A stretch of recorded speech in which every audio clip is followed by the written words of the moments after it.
मैं नई नवेली दुल्हन को ब्याह कर घर लाई तो एकदम से ही जाने दिल को क्यों एक धड़का सा लगा, ऐसे जैसे कोई मुसीबत आने वाली है। मेरा बेटा अभी तक नहीं आया था। उसने कहा था कि अम्मा आप दुल्हन को ले जाए, मैं पीछे वाली गाड़ी में अपने दोस्तों के साथ आ रहा हूँ। बहुत परेशान होते हुए अपने जेठ से कहा कि भाई साहब जरा उसे फोन मिलाकर पूछें कि वो कहाँ पर रह गया है। अब तक तो उसे आ जाना चाहिए था। बहू को उसके कमरे में छोड़कर मैं नीचे आई तो जेठ कहने लगा, भाभी वो तो कॉल ही नहीं उठा रहा। मैंने उसके दोस्तों को भी फोन किए हैं मगर उनमें से भी कोई फोन अटेंड नहीं कर रहा। मैं बहुत परेशान हो गई थी कि खुदा खैर आफियत से मेरे बच्चे को घर वापस भेज दे, लेकिन आधी रात गुजर गई और अभी तक उसकी कोई खैर खबर नहीं थी। परेशान होकर सब रिश्तेदार उसको ढूंढने निकल गए और वापसी पर वो खबर लेकर आए जिसने मेरे जिस्म से जान ही खींच ली। वापस आते हुए मेरे बेटे की गाड़ी खाई में गिर गई थी। मेरा शहजादा बेटा शादी की पहली रात इस दुनिया से रुखसत हो गया था। मेरी तो दुनिया अंधेर होकर रह गई, क्योंकि मेरा उस बेटे के अलावा दुनिया में और कोई भी नहीं था। मुझे लगा था कि मेरी बहू अपने घर वालों के साथ ही वापस चली जाएगी, लेकिन उसने अपने घर वालों को इनकार कर दिया और कहा कि मैं अपनी सास के साथ ही रहूंगी। अपनी बहू के इस तर्ज अमल से मैं बहुत खुश हो गई थी, क्योंकि चाहती तो मैं भी अंदर से यही थी, लेकिन कहने की हिम्मत नहीं कर पाई कि वो मुझे खुद गर्ज ना समझे। लेकिन उसने खुद ही ये बात कहकर मेरा मान बढ़ा दिया था। एक ही तो मेरा बेटा था, न मेरे सर पर शौहर का साया था और ना ही मेरा कोई और रिश्ता था। अब सिर्फ मेरी बहू ही थी। हम दोनों ही अब एक दूसरे का सहारा थे। मैं तो यही चाहती थी कि मैं और मेरी बहू एक ही कमरे में सोया करें, लेकिन वो कहने लगी कि माँ जी आप अलग कमरे में सोएं और मैं अपने शौहर के कमरे में ही सोया करूंगी। अगरचे ये बात मुझे थोड़ी अजीब लगी, लेकिन मैंने मान ली।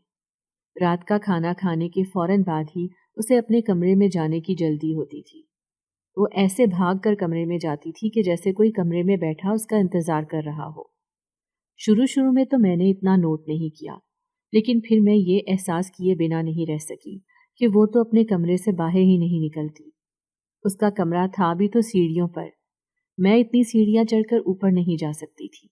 मुझे घुटनों का मसला था, वरना मेरा दिल तो यही चाह रहा था कि उसके कमरे में जाकर देखूं कि उसकी क्या मसरूफियात हैं कि ये सारी रात कमरे से बाहर नहीं निकलती और कमरे को अंदर से ताला लगाकर बंद रखती है। एक दो बार तो मैंने सरसरी तौर पर उससे पूछने की कोशिश की तो मुझे लगा कि वो थोड़ी घबरा गई है।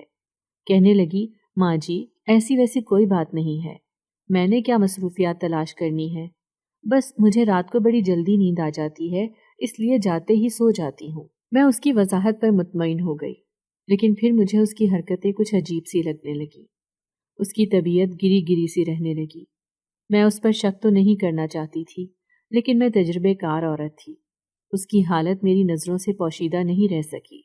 आहिस्ता आहिस्ता उसका पेट भी बढ़ने लगा। मैं हरगिज़ भी वो सोचना नहीं चाहती थी जो मेरे दिमाग में आ रहा था। मुझे तो अपनी बहू के किरदार का कभी कोई झोल नज़र नहीं आया था। सारा दिन वो मेरे साथ ही होती थी और कभी मैंने उसे किसी गैर मर्द से बात करते नहीं देखा था। लेकिन रात, यहाँ पर आकर मैं अटक जाती थी कि मैं कौन सा सारी रात उसके साथ होती हूँ या उसकी निगरानी करती हूँ। मुझे क्या पता कि उसके कमरे में क्या चल रहा है। वो दिन भर अपनी हालत मुझसे छुपाने की बहुत कोशिश करती थी। बड़ी सी चादर लेकर उसने अपने आप को छुपाया भी होता था, लेकिन फिर भी मैं समझ गई उसके इस बड़े हुए पेट की वजह क्या है। मेरा बेटा तो शादी की पहली रात कमरे में जाने से पहले ही दुनिया से चला गया था, तो अब वो किसके साथ किस रास्ते पर निकल चुकी है ये मालूम होना चाहिए था। मैंने फैसला कर लिया था कि आज रात उसके कमरे में जाकर देखूंगी कि आखिर ये कमरे में करती क्या है। आधी रात को मैं बहुत मुश्किल से सीढ़ियां चढ़कर उसके कमरे तक पहुंची और दरवाजे पर दस्तक दी तो कुछ देर के बाद उसने सिर्फ थोड़ा सा दरवाज़ा खोलकर पूछा, क्या बात है, आप यहाँ पर इस वक्त? मैंने उसे कहा कि मुझे नींद नहीं आ रही, तो सोचा कि तुम्हारे साथ ही जाकर कुछ वक्त गुजार लूं। तो वो जल्दी से दरवाज़ा बंद करके बाहर ही आ गई और कहने लगी कि आपने क्यों तकल्लुफ़ किया, मुझे बुला लिया होता। चलिए मैं आपके साथ नीचे ही जाती हूँ, इधर मेरे कमरे में क्या बैठना। नीचे जाकर जब मैंने इस बारे में पूछने की कोशिश की तो वो फिर से मुझे टाल गई और इधर उधर की बातों में मेरा ध्यान बटाने की कोशिश करने लगी। اب تو مجھے پکا شک ہو گیا تھا کہ ضرور کمرے میں کوئی تو ایسا راز ہے جو یہ چھپا رہی ہے۔ میں اسے رنگے ہاتھوں پکڑنا چاہتی تھی، اس لیے میں نے اس سے تب کوئی بات نہیں کی۔ اگلے دن اتفاق سے ہی وہ مجھے کہنے لگی کہ میں ذرا اپنی اماں کے ہاں جا رہی ہوں، ورنہ میں خود بھی اسے کسی بہانے سے گھر سے باہر بھیجنا چاہتی تھی، کیونکہ میں اس کی غیر موجودگی میں اس کے کمرے میں CCTV کیمرہ لگوانا چاہتی تھی تاکہ اپنے سب سوالوں کا جواب پا سکوں۔